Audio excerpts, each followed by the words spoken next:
Bien, como les anunciábamos, Fernando Pereira, buenas noches, gracias por estar. No, el gusto es mío. Los gremios de la educación tiene un montón de problemas, de toda índole, no son de ahora. Pero los gremios como tal se han convertido en parte del problema. No, la mayor parte de los maestros, los profesores y los funcionarios no docentes que yo conozco y que en cierta medida represento a algunos de ellos, yo creo que tienen un enorme compromiso con la educación pública y con la escuela pública en particular, que es lo que yo más conozco. Esto se puede verificar no solo en el intento por enseñar, en el intento por darle cariño a esos niños, en el intento por construirle ciudadanía, sino en la propia búsqueda del niño a la casa, a través de los maestros comunitarios, en el comedor más grande que tiene el país, 250.000 niños escolares asisten a comer a las escuelas. 250.000 pibes comen en la escuela. Comen en la escuela, efectivamente. Esto es un esfuerzo muy importante de la sociedad uruguaya, de la escuela pública, es un esfuerzo que hacen los funcionarios no docentes de primaria, denominadas auxiliares, y los maestros y los directores, a los efectos de que esto esté en tiempo y forma, con lo que supone ese esfuerzo y esa tarea adicional. ¿Cuántos alumnos hay? Hay unos 388.000 niños en la escuela pública uruguaya. De los cuales 250.000 comen en la escuela. Sí. En un país que lleva 10 años creciendo, ¿no? Es un número que es llamativo, ¿no? Es un número llamativo que habla de dificultades que enfrentan las instituciones escolares a la hora de asumir el acto educativo, porque además de educar hay que preservar determinadas condiciones mínimas. Una de ellas es la alimentación escolar. Claramente no es la principal tarea de la escuela pública, pero es una tarea fundamental en la que los maestros y los funcionarios se comprometen para que efectivamente haya alimentación. Y encontramos una crítica desmedida, desde mi punto de vista, y con la modestia que eso significa, desde el poder político, tanto desde el gobierno como desde la oposición, buscando siempre el responsable en los actores de la escuela pública o de la educación pública, es decir, de los maestros, de los profesores, de los funcionarios, cuando en realidad habría que mirar el problema en su dimensión más global. ¿Cuál situación social tiene el país? ¿Cómo se ha disgregado la población? ¿Cómo han sido los cambios territoriales? ¿Cuáles son los problemas de la segmentación social? ¿Cómo se ha concentrado la pobreza en determinados barrios de la ciudad? ¿Cómo no hay políticas claramente complementarias y acordadas? La dificultad que tiene el Uruguay de construir consensos en la materia. Es multicausal el problema de la educación. Exactamente. Ahora, a los docentes alguna responsabilidad le cabe.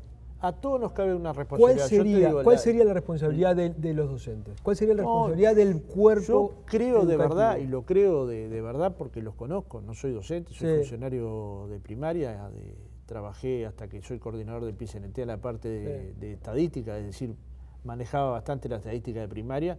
Creo que se hace un enorme esfuerzo por dar todos los días lo mejor del maestro, del profesor, para que haya una educación de calidad. Ese maestro se encuentra muchas veces con dificultades que la sociedad ni conoce. La más conocida es la de la infraestructura, locales sin vidrios o otras dificultades, pero hay otras que son problemas en los propios menores, o menores con dificultades, o niños con dificultades, o problemas para... Entonces, claro, en esa situación, lo más fácil es echarle la culpa al maestro, cuando en realidad es una culpa colectiva de la sociedad uruguaya que se disgregó, se despedazó en cierta medida, que es un proceso que ya lleva varias décadas y que no se ve la recuperación del proceso educativo como un proceso. Se piensa que es, coloco algunos cientos de millones de dólares más y esto se resuelve como por providencia divina. No, cuando en realidad efectivamente es un proceso que tiene que tener como componente fundamental que el cariño de los padres por los niños, el afecto, el apego a hacer los deberes después que el niño llega a la escuela. Sí, claro, el problema empieza en la casa. Ahora, pero a lo que yo voy es que yo estoy de acuerdo en que el problema es mucho más complejo que responsabilizar a los docentes, pero lo que también percibo es que no hay una autocrítica, porque si los docentes dijeran, bueno, acá hay 50.000 problemas, pero al menos uno nos compete a nosotros, y lo reconocemos públicamente. Será la calidad del cuerpo docente, porque ha venido cayendo, será porque, bueno, en fin. Pero yo percibo que hay como poca autocrítica de los gremios educativos. Pero tal vez haya que analizar el problema en su conjunto, ¿no? Y decir, todos tenemos una parte de la responsabilidad, pero no voy a andar buscando culpables, voy a andar buscando soluciones, ¿no? Esto implica que el poder político se comprometa, que las autoridades se comprometan, que haya un diálogo constructivo entre los actores educativos, pero nadie puede pensar en transformar la educación sin los actores. Sería como pensar armar un club de fútbol sin jugadores, ¿verdad? Debe haber un diálogo y un respeto y un reconocimiento de la sociedad, de la familia, de las autoridades de gobierno, de los periodistas, hacia un cuerpo que se compromete ni más ni menos que con la educación de la primera infancia y de los jóvenes. Cuando ese reconocimiento falta, para mi gusto falta la parte esencial de la película, que es que la sociedad se comprometa con la escuela pública. Digamos, nosotros habíamos construido una consigna en su momento, en la década de los 90, que era una escuela llena de pueblo y un pueblo lleno de escuelas, ¿no? Con la lógica que además la participación ciudadana en la escuela enriquecía el proceso educativo, la participación de los padres en la comisión de fomento, la participación aún de los que no son padres en la construcción de una escuela pública de calidad. Cada vez más, Gabriel, todos sabemos que para acceder a un trabajo de calidad se requieren niveles de formativos altos, de educación formal, pero también de formación técnica profesional o universitaria. Y cada vez más la pobreza está asociada, o el empleo de mala calidad está asociado a la pobreza, a los niveles de baja formación. Este circuito en algún momento lo tenemos que romper. ¿Se rompe solo o se rompe con los sectores medios y medios altos comprometiéndose con la educación popular y con la educación de los que menos tienen? Este circuito, ¿cómo se rompe? Es discutiéndolo con amplitud, con cabeza abierta, con capacidad de escuchar al que piensa diferente y al que tiene propuestas diferentes, pero sobre todo con la familia, independientemente del formato de la familia, comprometida con la educación de sus hijos, de sus nietos, de sus sobrinos. Ahora, ¿cómo será la cañada, digamos, cómo será la cosa, la situación de los gremios de la enseñanza, que hasta el PIT-CNTUC tuvo que decirle, muchachos, paremos un poquito la mano, ¿no? Y usted terminó cuestionado por sus propios compañeros. ¿Qué pasa? Están como ensoberbecidos, están como... Bueno, a veces en el medio de la efervescencia de una asamblea que está convocada por salarios se tienden a colocar mociones que yo creo que dañan la imagen del sindicato globalmente. Es decir, cuando el sindicato está peleando por salario, lo primero que tiene que entender la población es que es legítimo el planteo. Yo solo voy a dar algunos datos aislados. Es verdad que hubo avance en el presupuesto educativo, esto es innegable. También es verdad que hubo avances en los salarios docentes y no docentes. Ahora bien, después de 8 años de avances, el salario de un maestro en sus primeros 4 años es de 14.000 pesos líquidos.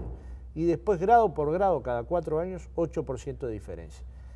En el caso de los funcionarios no docentes, los que les estaba comentando, que construyen la comida para cientos de miles de estudiantes, limpian los locales, hacen la portería, administran, a veces no llegan a 11.000 pesos. Yo creo que estas cifras notoriamente demuestran que se justifica un incremento del salario docente y no docente, que se justifica una pelea sindical para conquistar estos beneficios. Esta pelea tiene que ir acompañado, según mi entender, y a partir de unos razonamientos que hacía Pepe Delía en su época, que los conflictos para ganarlo tenían que tener 3 componentes.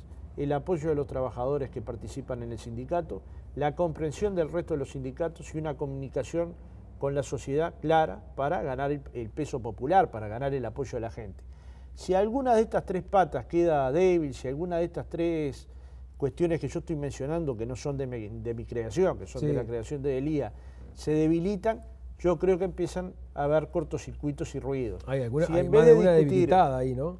Bueno, pero si en vez de discutir estos objetivos que son que el maestro gane un salario adecuado para que no tenga multiempleo, que el profesor no tenga que acumular 55 horas porque todos sabemos que eso es inhumano y malo para la educación, si los trabajadores no docentes tienen que tener 2 trabajos, si todas estas cuestiones se dan por un mal ingreso, yo creo que cualquier uruguayo lo entiende y lo comprende. Pero si cambiamos el debate, porque al otro día de estar debatiendo esto, debatimos si están bien expulsados Florí, Garibaldi, Gómez, Bucetti y... me estoy olvidando de alguien. ¿Están bien expulsados? No, están, desde mi punto de vista, muy mal expulsados. Eso va contra la historia del sindicalismo. Para mí desalienta la historia de nuestro movimiento sindical. Porque además en el mundo completo, los mandos medios y las gerencias tienden a irse del movimiento sindical. Uruguay es un caso excepcional donde alguien llega al máximo lugar de jerarquía y quiere mantenerse dentro del sindicato. Ahora, ¿qué nos pasa? Si nosotros pedimos independencia de los partidos de gobierno y de la oposición, y de los gobiernos, tenemos que también al mismo tiempo darle independencia a los que gobiernan. Es decir, yo no puedo querer que el que gobierna piense igual que yo. Sí. Lo que tengo que poder es cuestionarlo si toma cuestiones indebidas, si hace gestiones que nosotros no compartimos, si administra de una manera que nosotros creemos no es la adecuada. Y en eso el sindicato tiene toda la más amplia gama de posibilidades de ser críticos. Ahora, yo con Florit me conozco desde el año 85. Yo no es que un día llegó al gobierno y digo dejo de ser amigo de Florit, ni dejo de ser compañero de Florit, ni dejo de reconocer los valores que tiene con Florit. Con Garibaldi milito desde la misma época, fuimos integrantes incluso de la misma lista del mismo año que ingresé a la lista. Yo puedo discrepar con cosas de cualquiera de ellos, pero les reconozco que han tenido un espíritu solidario, comprometido, pero Pereira, defensor de la escuela pública. Salgamos de lo puntual, ¿no? Y vamos a ver, si esta actitud la tomara, voy a mencionar un gremio cualquiera, porque acá todos los trabajos son dignos, ¿no? Si la tomara el Zunca, digamos, ¿no? Por decir uno, estaría mal. Ahora, ¿cuál es la diferencia? Que si un tipo, digamos, integrante de un gremio, tiene una actitud fascista, porque esto linda con el fascismo, linda con el autoritarismo, y tiene que construir una casa, es una cosa. Ahora, si tiene una actitud fascista y tiene que educar niños, es otra cosa cualitativamente distinta. O sea, a mí lo que me llama la atención es que este tipo de actitud surja de un gremio al que se le pide una actitud intelectual por la tarea que tiene, que no es la misma que cualquier otra. ¿Me explico lo que quiero decir? Yo creo que los climas construyen posiciones equivocadas. Por ejemplo, personas que son muy correctas en su vida cotidiana, uno las ve en el estadio y las desconoce. Realmente las desconoce. No puede creer que ese cambio de conducta se dé. Y en algunas asambleas que el tipo de tenor llega a niveles muy exagerados, se pueden tomar equivocaciones como esta. Yo de ninguna manera voy a denominar a ningún compañero mío fascista porque me consta que no son. Sí son equivocados. Es decir, sí pregonaron una política o impulsaron una política que es equivocada y que daña la imagen del sindicato y que lo pone al sindicato a explicar una posición, cuando el sindicato debería estar a la ofensiva y tendría que ser el poder político el que esté explicando por qué no vuelca más recursos a la enseñanza, cuando aún se sabe que con los recursos actuales no se puede construir una educación de calidad a lo largo de toda la vida. Es decir, de interpelador pasamos a ser interpelados, solamente por una decisión equivocada. Insisto, yo no la quiero calificar. No, está perfecto. Si el Zunca tomara la misma decisión, desafiliaría del Zunca al intendente de Maldonado, al prosecretario de la Intendencia de Maldonado, a varios integrantes del gobierno. Y no se toman, simplemente porque claramente en el Uruguay esto se autorregula. Si cualquier militante sindical pasa a ser miembro del gobierno, deja de ejercer su derecho, no porque el sindicato se lo pida, porque él se autorregula. Es consciente que no va a participar en una dirección, es consciente que no va a participar en una asamblea, es consciente que es contraparte del sindicato en materias importantes de relaciones laborales y también de temas de fondo educativos o no docentes. Esto es consciente. Entonces, siendo consciente de esto y teniendo las reglas de juego claras, la suspensión de los derechos no es que el sindicato se las hace, se las autorregula el propio designado. Entonces hay cosas que el Uruguay tiene que conviene mantenerlas. Yo entiendo que cualquier posición nuestra puede ser criticada, pero pensar que un gobierno de izquierda o progresista no tenga trabajadores en el gobierno o trabajadores que fueron dirigentes sindicales, se contrapondría con todo lo que fue la historia de pregón del movimiento sindical, que tiene que haber trabajadores en el gobierno capaz de cambiar la lógica de un país que poco ha pensado desde el punto de vista del trabajo, ¿verdad? Entonces, a mí me da la impresión de que hay una posición equivocada, que es una posición que ojalá los maestros de Montevideo la cambien, la modifiquen, la resuelven. Yo soy respetuoso de las orgánicas, pero no creo que las orgánicas no puedan ser interpeladas. Digamos, si hay una decisión equivocada de una orgánica, uno podría o debería poder decir esta decisión es equivocada, valdría la pena modificarla. Yo creo que hay muchos maestros de Montevideo que efectivamente la quieren modificar. En el caso de mi solicitud de renuncia, yo respondo a la Federación de Magisterio. La Federación de Magisterio, usted sabe que elige su dirección por voto directo y secreto de la totalidad de los afiliados. En la última elección participaron cerca de 10.000 afiliados. De esos 10.000 afiliados, la lista que yo represento tuvo 9 cargos en 15 y esa lista me dio la representación en el Secretariado Ejecutivo del PICNT, del cual soy coordinador. Pero por si faltara algo, el Congreso de la FUN, que es la máxima instancia orgánica, me ratificó en mi posición en el PICNT. No va a renunciar, digamos. Yo no voy a renunciar porque un grupo pide una renuncia. En todo caso, habrá que ganar una elección, porque la democracia no se saca con mociones, se saca ganando con votos, ¿verdad? ¿Qué es más importante, el derecho de huelga o el derecho a estudiar? Los dos derechos son importantes. Pero siempre prima uno, ¿no? El derecho de huelga es una... Mirá, el derecho de huelga...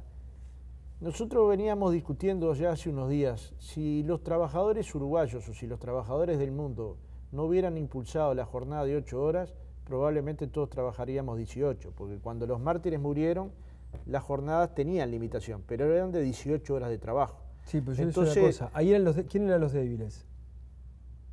Los trabajadores. Sí. Eran los débiles, eran los trabajadores. Sí. Ahora los débiles son los estudiantes.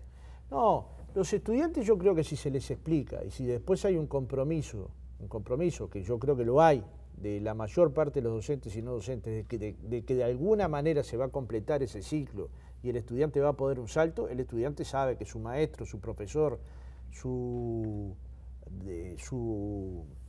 funcionario, su portero, sabe que tiene un salario muy deprimido, que para poder vivir del mismo tiene que tener multiempleo, entiende cuáles son las causas por las que pelea. Por eso yo me enojo tanto cuando por determinadas decisiones cambiamos el eje de la discusión.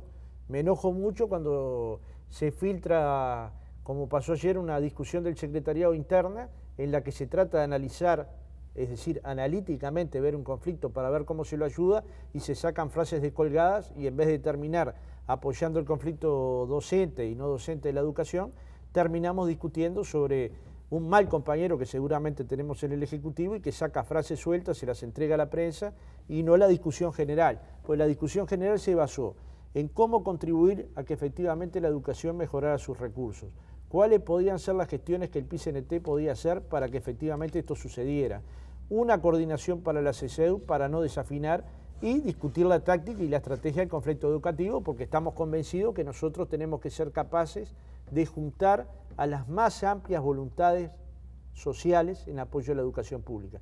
Esto implica a la totalidad de los votantes de los partidos políticos, a la totalidad de las creencias religiosas, convencidas que la escuela pública en Uruguay tiene un valor democrático insustituible.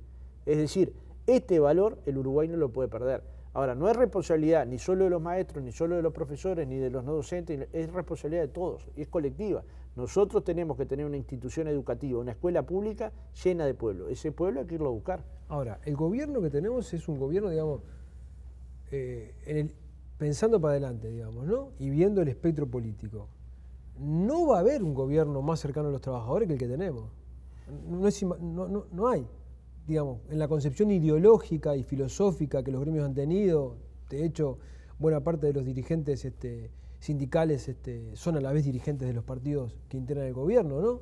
Entonces, uno se plantea, si en esta correlación, si en esta situación de un gobierno frente amplista, con estos sindicatos, tenemos esta situación de conflictividad, mirando para adelante, digamos, todo es para empeorar, porque mejorar no puede mejorar, porque uno podría decir, bueno, tenemos un gobierno colorado que está, como pasó con la reforma Rama, que era una guerra la educación, bueno, pero cuando venga la izquierda, todo se va a poder...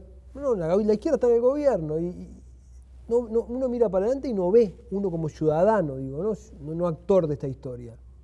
¿Por dónde se sale? No, yo confío confío con honestidad intelectual, que el cuerpo docente y los trabajadores de la educación están comprometidos con que efectivamente hayan los cambios necesarios para que todos los sectores de la sociedad y en forma importante los hijos de los trabajadores y los hijos de los sectores débiles de la sociedad o de contextos críticos efectivamente puedan culminar sus ciclos educativos, efectivamente puedan entrar en la formación técnica tecnológica, pero hay factores que hay que ir acompañándolos.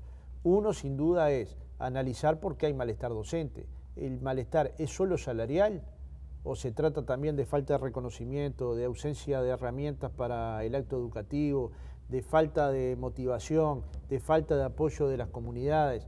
En fin, me parece que habría que entre todos analizar este tema. En segundo lugar, ver si efectivamente el presupuesto que dotó el gobierno, que nadie deja de reconocer, ninguna de las listas que integran la FUN deja de reconocer que hubo un crecimiento. Es que además sería, digamos, imposible desmentirlo. La pregunta segunda, que es la que ningún integrante del gobierno se formula hasta ahora, es: con el presupuesto educativo actual, ¿es posible construir una sociedad de desarrollo? ¿Es posible ese valor agregado que nosotros queremos dar? ¿Es posible tener la mano de obra calificada para los proyectos de modernización de la matriz productiva? ¿Es posible dotar a los uruguayos de una formación integral que los capacite para ese puesto de trabajo o para cualquier otro puesto de trabajo, porque lo capacitas para el mundo del trabajo? Para mí la respuesta es que no. Entonces, un plan claramente pensado debería estar discutiendo ahora, en la ley de presupuesto que viene, cuál va a ser la prioridad que va a tener el gasto educativo en la construcción de este esquema, ¿no? ¿Cuánto invierto en educación? ¿Cuánto resultado da? Ver si el gasto educativo es redistributivo o no, y todos nos vamos a convencer que cuanto más inviertas en educación, más redistribuís en la sociedad. Yo estoy convencido no. Todos los datos objetivos demuestran que aquellos países que vuelcan recursos mayores a la educación, su matriz distributiva es superior a los que vuelcan recursos malos o muy malos. Y la inversión educativa en Uruguay históricamente ha sido una inversión educativa muy baja, extremadamente baja. Vale mirar los resultados históricos de lo que ha sido la inversión relacionada al producto de los últimos 50 años y vamos a ver que el Uruguay no hizo una apuesta en serio a tener un modelo educativo que contemple, por ejemplo, los cambios tecnológicos, por ejemplo, los cambios que se produjeron en el mundo en los últimos 20 años, que hacen de que hubiera un teléfono por cuadra y hoy hay un teléfono por bolsillo en algunos casos, que la comunicación sea casi en forma simultánea, que los mecanismos de producción hayan tenido cambios increíblemente, tanto en el agro, como en la industria, como en el turismo, y estos procesos parecen no ser acompañados por la sociedad uruguaya y por la inversión que tiene que haber en educación.